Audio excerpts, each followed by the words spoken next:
Good evening. Good evening. Thank you guys for tuning in. It's Swerve here, Philly, the City Edition. I have a special guest. I have Mr. Shane Haff here from the Bleeding Green Network podcast, The Painted Lines. Thank you for joining me today, Shane. Yeah, happy to be here. Happy to have you. Great times in the city. Great times in the city. The Phillies didn't pull one out, but the Eagles did. We are currently sitting at 8-0. 8-0. Before we jump into that, Shane, can you let us know a little bit about you today? I've been covering the Eagles for a couple of years now. I have podcasts on the Painted Lines YouTube channel. I'm a recent addition to the Bleeding Green Nation podcast for their post-game show, and then I do a midweek show, the EPA podcast. So I'm on a lot of places, but the best place you can follow me on all my stuff is on Twitter at @half_TPL. I live tweet a lot during the Eagles games, a lot of clips and things. And then I come back and do all 22 film breakdowns throughout the week. So excited to dive into the Texans game and just the Eagles season as a whole. Yes, sir. So we'll start with last night. What was your take on last night? Where do you feel like they could have improved? What do you feel like happened in that game? Because I believe they started slow, but I believe my thought process was that was due to playing on Sunday and then that quick turnaround on Thursday. Yeah, my biggest takeaway from last night is how much the Eagles are going to miss Jordan Davis until he gets back. Going into the Texans game, you didn't know how they were going to respond. What was the answer going to be to missing, such a vital piece of your run defense? And the Eagles tried some different things. They started the game trying to run blitz, and that clearly wasn't working. And so they tried to put Marvin Wilson in the Jordan Davis role, and that also didn't really work. So there's some things that they're going to have to work on there.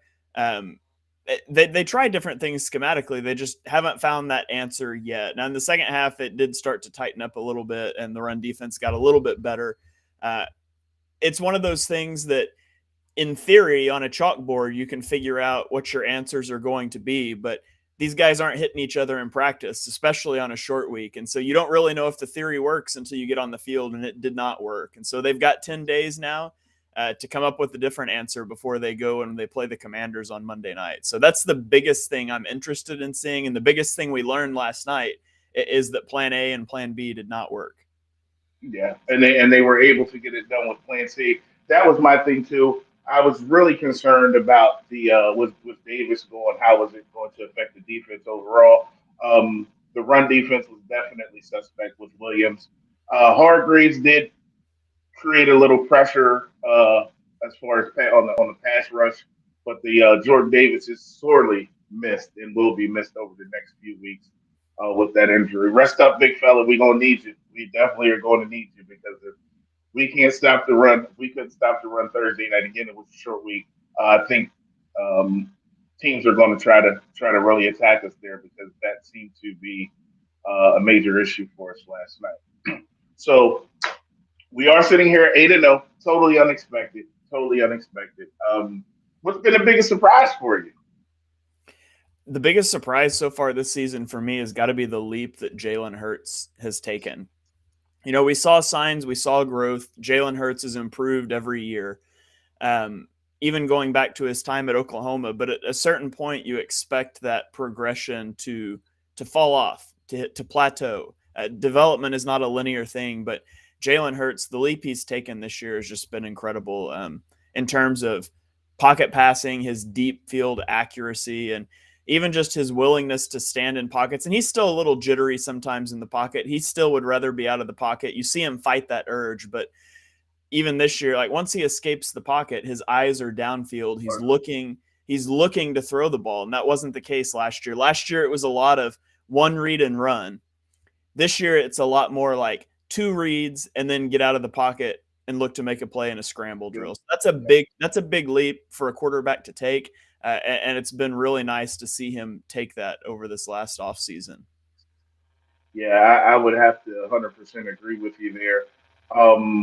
Again, he made a few plays. I think one was where he broke the pocket and it looked like he was running, and then he pulled the ball up and dumped it over Goddard, and I think it was Quez Watkins back there closer to the sideline.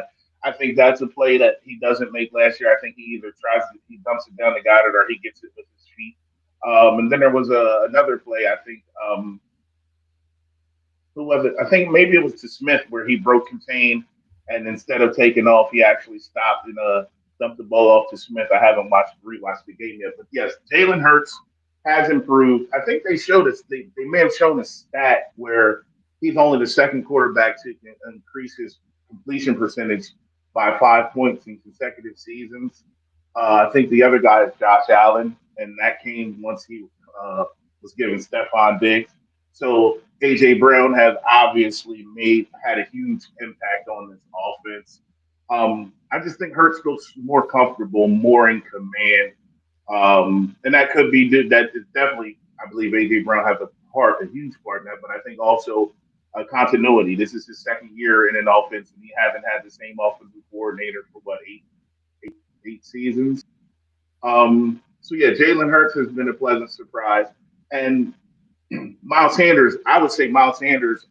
He's healthy, and we've seen him healthy for 7 games now, which we have 7 or 8 games in a row, which I don't think he's put together a span here where he's been as effective on the ground and healthy for 8 games in a row. But I definitely think Jalen Hurts, the development and his progression has been a pleasant surprise, and I'm happy.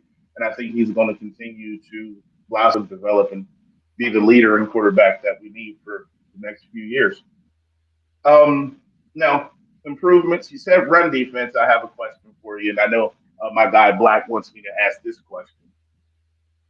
We're pretty solid offensively. We're pretty solid defensively. How big do you think special teams is going to be going forward? Like, I'm not sold on Covey. Do you think he's our kick returner, punt returner in the playoffs or going forward? Like, let's say we need a club, we're in the NFC Championship, and we need punts returned. Who's the guy if it's not Covey? I don't think he's on the roster. I don't think the Eagles have a good return per. You could try to bring like Jason Huntley up from the practice squad. You can elevate a guy for 3 games before you have to sign him. He looked okay returning last year, but the Eagles' special teams is problematic. And right now, their margins to win are so big that it hasn't cost them a game. But if you just think back through the season, they've had a field goal blocked. They had their kicker injured on a play where another field goal was almost blocked. They've fallen for 2 fake punts. They've had a couple of fumbles on punts. They've been fortunate to recover most of those. They missed a field goal last night, that's the only part of the special teams you generally feel good about is Jake Elliott. He misses a 54-yarder last night to give him the lead going into halftime. Right after the Texans punch you in the mouth on their opening drive, you get a holding on the kickoff return, and you're starting out inside your own 10-yard line. So special teams mistakes continue to mount for the Eagles, and it hasn't mattered yet. As you get into the playoffs, as you get down to the end of the season, you play the Giants, the Cowboys, you get into the playoffs, those margins for victory, they shrink. And it could be problematic down the road if they don't figure something out there. Yeah. It's definitely, I agree. I don't think I was having a conversation, and I said, I'm definitely, every time a team punts to us, I'm just unsure of what's going to happen. The first few weeks, he looked like a deer in headlights and he was fair catching everything or just leaving it alone. I was hoping at the trade deadline we made a move for someone to actually address that issue. It didn't happen. And like you said, I like Huntley returning kicks, but I'm definitely not sold on what we have as far as punt returns. Maybe Smith. That's going to lead me to my next question, actually. But maybe we put Smith back there in clutch situations, or you bring Greg Ward up to field punts. But Covey, I believe we've given him eight games to prove that he's an NFL returner. He hasn't really shown me anything. So at this point, that would be my biggest question mark as far as the Eagles in all 3 phases. We have Smith. Devontae Smith hasn't been getting targets like he's used to. Do you think we can come up with a way for him to get more involved offensively other than fielding punts, like getting more touches? How can we get Smith more touches in this offense? I mean, the offense is fine. I'm not complaining. The offense is fine. But I think when you have a guy like Smith out there, you need to get him more involved in the offense. I've seen that clip against the Steelers where you were showing the concept where there was that miscommunication in midfield, and it seems like that's happened like 3 or 4 other times this year where they weren't on the same page. He should have sat down, or and but other than those misses, do you feel like we can get him more involved? How do you feel we get Devontae more involved into the offense this year? Yeah, so the clip you referenced, it's up on my timeline. It was against the Steelers, and the Eagles ran a dagger concept. So it was a clear out route from A.J. Brown. He's just running a vertical. And the point is to run off that middle of field linebacker so Devontae Smith can run a deep in route, a dig route behind it. Now, the linebacker, he recognizes that and he starts to close. And so Hurts throws the ball. In the broadcast view, it looks like it's behind Smith because he's kind of falling backwards. It goes off his hands. But what Hurts is thinking in that instance is he wants Devonta Smith to sit down in that soft spot in the zone. That's why he throws it there.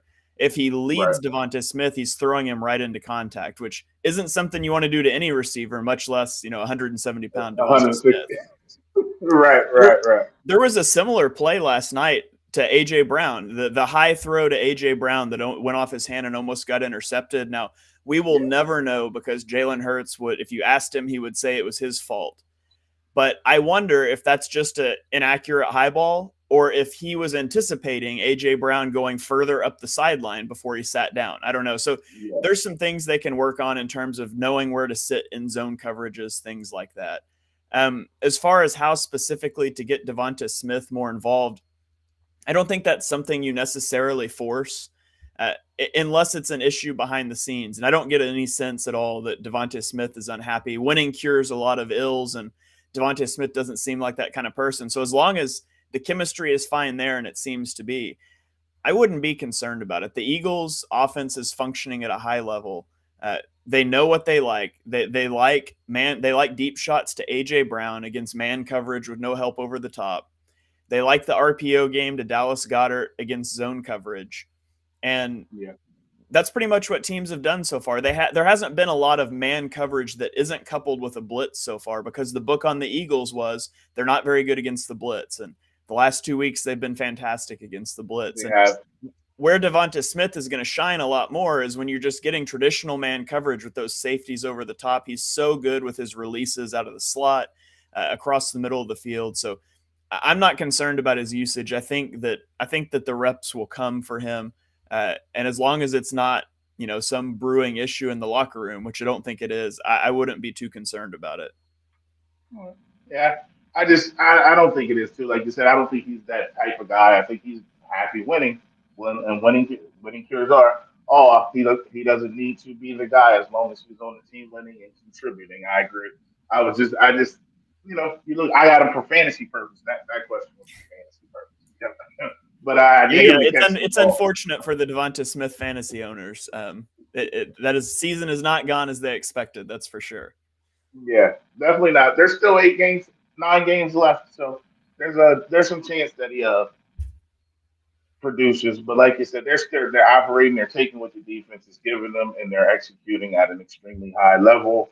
And as long as they're putting up points and we're getting W's, I don't care who's catching the ball, I don't care who's throwing the ball, as long as we're getting the dubs. But this is also another guy that's been missing in action, Boston Scott. Now, Boston Scott had he's had a big role the past few years, and now it seems as though he's the forgotten man. Is this due to what I stated earlier, Miles Sanders being the most healthy we've seen him since he's been here, or is this the coaches don't see he's seem to falling out of favor with the coaches because it seems like in prior years, Boston Scott was the second guy behind Sanders, but it seems like those carries are now going more towards Gainwell, and Gainwell are getting those touches instead of Boston. Yeah, the Eagles have gone a lot of tempo this year, and that's something that they really like. They really like for Kenny Gainwell because they can use him on pass routes and things like that. So I do think that might be why you've seen some jumping in Gainwell's usage compared to Boston Scott. Um, I don't know that he's necessarily fallen out of favor. I think it's more of a byproduct of Miles Sanders being healthy, staying healthy, and playing well. And then you've got Kenneth Gainwell, who they used in those 2-minute drill, hurry up offense situations last year. They're running that more throughout the game this year. And so I think that's part of what you're seeing there. Okay. Yeah, they are going a little more tempo, moving a little faster. I was thinking, I didn't see how many plays they ran last night, but I think in Arizona they might have ran 70. A couple weeks ago they were in the high 60s, I believe. So they are moving. That makes sense. That makes sense. I just didn't. I mean, I put my spin on everything. I was just wondering why Boston hadn't been getting in touch as he had been. We have been seeing in years prior. Yeah, last year Scott was at about 19% of the snaps, and he's down to about 11% of the snaps this year. Of course, Jordan Howard was in the mix last year. Last year, Kenny Gainwell was at 26% of the snaps. And this season, he's right at that 26%. So really, Miles Sanders has just absorbed all those extra touches. So with that, the running back room as constructed now, like there was a whole push for a trade for Kareem Hunter, get us a bigger back, get us a guy who finishes runs at the trade deadline. We didn't do that. Are you comfortable with how the running back room is set up right now? I am. Miles Sanders, I'm going to preface this with this statement. Miles Sanders is a good running back, so everybody doesn't get mad at me. Miles Sanders has the easiest job in the NFL. There's two things that can make a running back's life easy. One is running behind an elite offensive line, which Miles Sanders does. The other is playing with a mobile quarterback. You think about what a guy like RG3 did for Alfred Morris, how he had a career year, RG3's rookie season. You think about, not this year necessarily, but what the Ravens rushing attack, J.K. Dobbins, these Gus Edwards have done so well because Lamar Jackson is the threat to run. And you see that with the Eagles. When you're going to face the Eagles, if you put an extra guy in the box, you're really not in a heavy box because somebody has to account for Jalen Hurts' ability to run the ball. And if you're an even box count, the Eagles' offensive line is going to manhandle you. And so Miles Sanders is good. He's playing the best he's played. He's running decisively, but he's got such an easy job. Like if he goes down, if he were to be injured, the Eagles would miss him. But Kenny Gainwell, Boston Scott, as long as you just take what the offensive line is blocking for you, it's not that big of a deal, I don't think. And Jalen Hurts, he hasn't been remarkably involved in the run game the last few weeks. It's been a lot of gives. I mean, he has 9 carries last night, but several of them are QB sneaks. He could be more involved in the running game if push came to shove too. So a lot of people wanted a backup running back. I wasn't really concerned there. There were some other things I would have prioritized over that. So I wasn't necessarily sad to see the Eagles not make that move. Okay. Well, I'll talk about Hurts and then we can talk about what you would have going after. Yeah, Hurts. I'm actually fine with him not being involved in the run game because that means maybe he doesn't take those hits and he's a little more fresher. Now in the playoffs, if he needs to run, I want him to take off and go and run wild, like if we needed it. But I think we're in a situation where being 8-0, being up double digits in every game has afforded us the luxury of him not taking off and running. And I think that's going to benefit us down the run down in the long run. Later in the season when he's still a little more refreshed and he hasn't taken those hits like he has in the last two years. So you said there was things you would have much rather addressed at the trade deadline than running back. What are some of those things? The two things that I thought of were tight end. I know Dallas Goedert is such a huge part of the Eagles offense, but they also like to go into like 12 and 13 personnel, 2 and 3 tight ends on the field. And Jack Stoll, he's a fine blocker. Doesn't offer much as a receiver. Grant Calcaterra is okay as a receiver. He doesn't offer much as a blocker. So if you go 12 personnel, you're sort of tipping what you're going to do by who's on the field. So I looked at a guy like Albert O, the tight end for the Broncos. He's been a healthy scratch the last couple of weeks. Greg Dulcich, the rookie tight end there, has kind of taken over his role. I would have easily given the day 3 pick for him. He's a guy that can do a little bit of both. And if Dallas Goedert went down, that would be crippling to your offense. He could step in a little bit. And the other thing I thought about was a backup safety. Kevon Wallace is not a good football player. Not at all. He's their sixth defensive back in dime situations, which isn't ideal. He gets exposed almost every time he's on the field. Every time he's on the field. And you saw when Chauncey Gardner-Johnson went down against the Cowboys and he had to come in, it was just a bad experience. So that was my top thing. I would have liked a safety that could come in. It would give you it would help you out with if Chauncey Gardner-Johnson or Marcus Epps goes down, you have a guy you can put in. If Avonte Maddox goes down, you could put Chauncey Gardner-Johnson in the slot and put your third safety out there.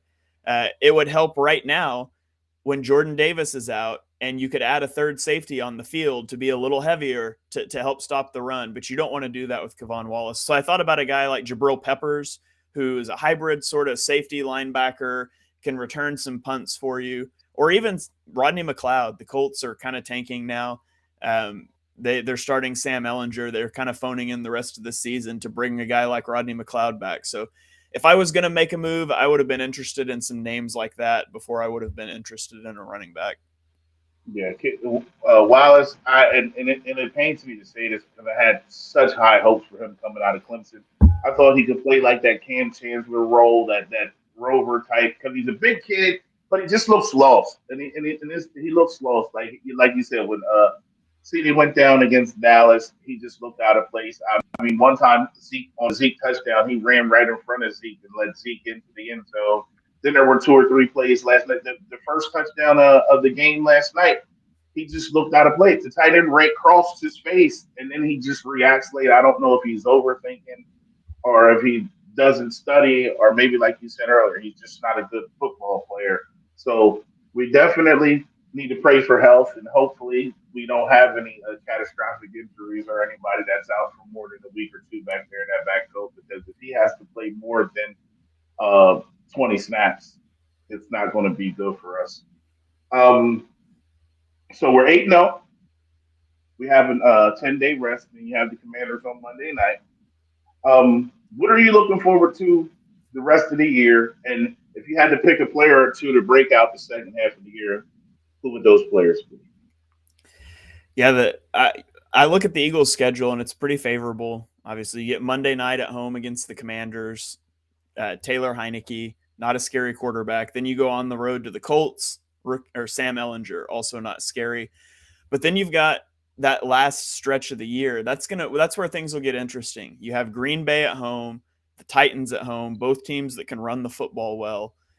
Then you go at the Giants, at the Bears. The Bears run the football well, have a mobile quarterback, at the Cowboys.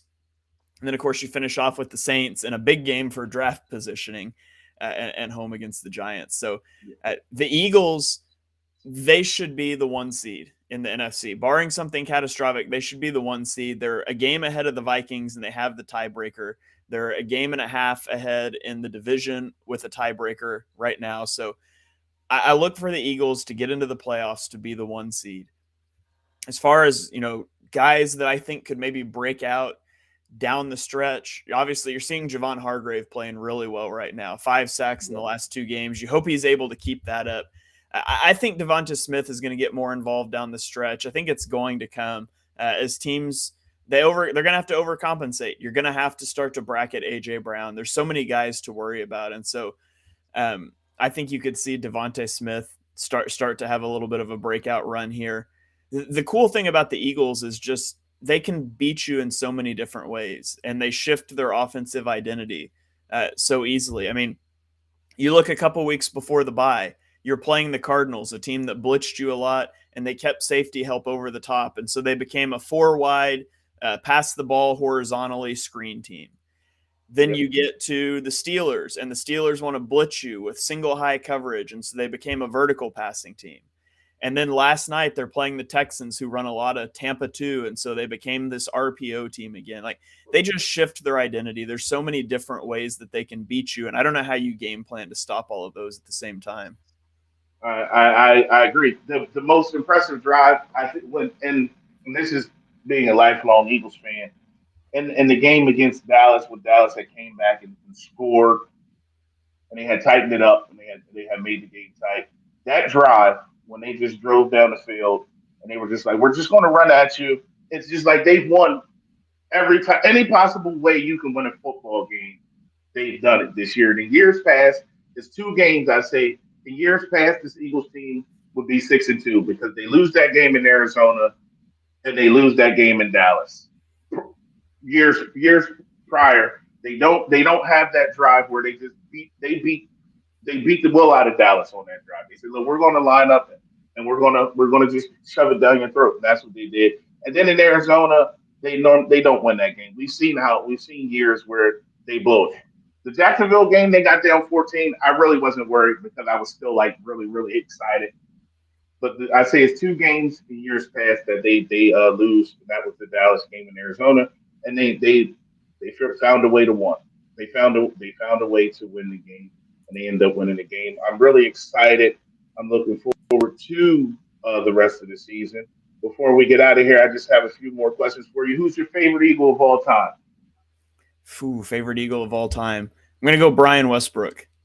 Westbrook Brian was one of my Westbrook. favorites. Such a big receiving threat out of the backfield. He's one of the reasons I became an Eagles fan. So I don't live in Pennsylvania. I live in Oklahoma. So no football team here. As a kid, I kind of bounced around to different teams just based on players I like. And Westbrook was the reason I became an Eagles fan. And then it just stuck. I don't know if I was just a little older, and so I stuck with one team, but they've been the team ever since. So Brian Westbrook, he's got to be the guy. Westbrook's the guy. I would say my favorite is Reggie White, then McNabb, then Westbrook is third. I do have a Westbrook jersey. I actually almost wore it today. Now we're 8-0 for the first time in history. Is this the most talented Eagles team you've ever seen? On both sides of the ball, all around 1 through 53. Yeah, I think so. The comparison, you could compare him to the early 2000s teams. You could compare him to which that was. I was a kid then, so I wasn't analyzing football as much as I am now. So I guess my mind immediately just jumps to the Super Bowl team. And I think they're a more talented team top to bottom than the Super Bowl team. If you wanted to look at like 2008, I think I would argue it's probably the most talented Eagles team of my lifetime. I was looking at rosters and I had 2004, but I think 2004, like I think McNabb and To are obviously the better combination than Hurts and Brown, but I think Smith and Goddard and this line kind of makes it. I would give us the edge offensively here. You have Westbrook there, but I think and then defensively, I think we have more interchangeable pieces than on this team, especially with the acquisition of Quinn. Like Quinn coming here definitely gave them the notch over. Because I was looking at the roster, and I think the addition of Quinn for the remainder gives them a touch. I think the 2014 was actually better than the Super Bowl winning team in my eyes. So I think this is actually the most talented Eagles team I have seen in ever, ever. And I'm hoping that they remain healthy, hoping that they continue to put it together. I'm happy the way they're rolling. Gannon seems to have his thing in order. I'm going to say this, and I know Castro's going to laugh, and everybody's going to give me a little bit. I have faith that he'll get the run fixed. I have faith that he'll get the run defense fixed Wednesday. We are missing Jordan Davis. I'm just responding to the comment in the corner. Yes, we are missing Jordan Davis for another few weeks. And I have faith in Gannon. He has 10 days to get it figured out how we're going to stop the Commanders running game. But I have faith in Gannon. The offense has been spectacular, and we're on the roll. And it's been real. Shane, I just want to thank you for joining me today. I don't want to take up too much more of your time. Can you please once again let the people know where they can find you? Yeah, you can follow me on Twitter at halfandhalf_TPL. I'm on YouTube at Shane Haff NFL. That's HAFF, like my last name here.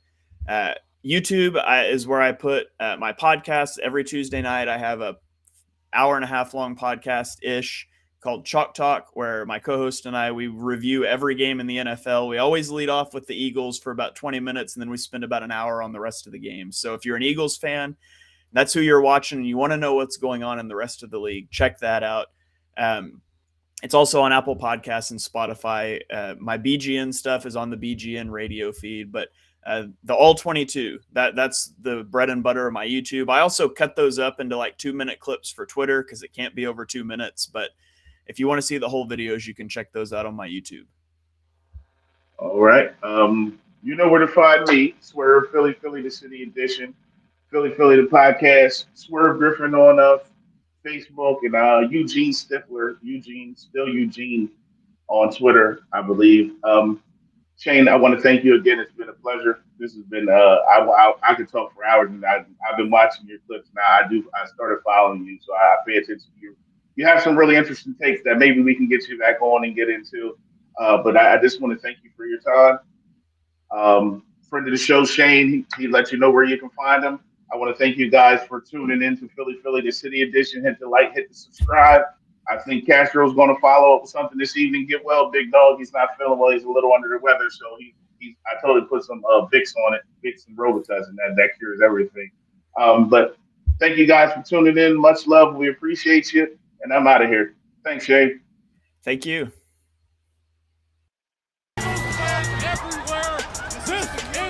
Yeah. Fly was flying on the team. Touchdown. Time to get Jalen this ring. You don't really want to start a thing. This a bird gang nation, baby. It's a Philly thing. Hater, and you looking like you type trash. I'm just here calling Philly, the podcast. And we can call a man dog or watch Miles score off the handoff.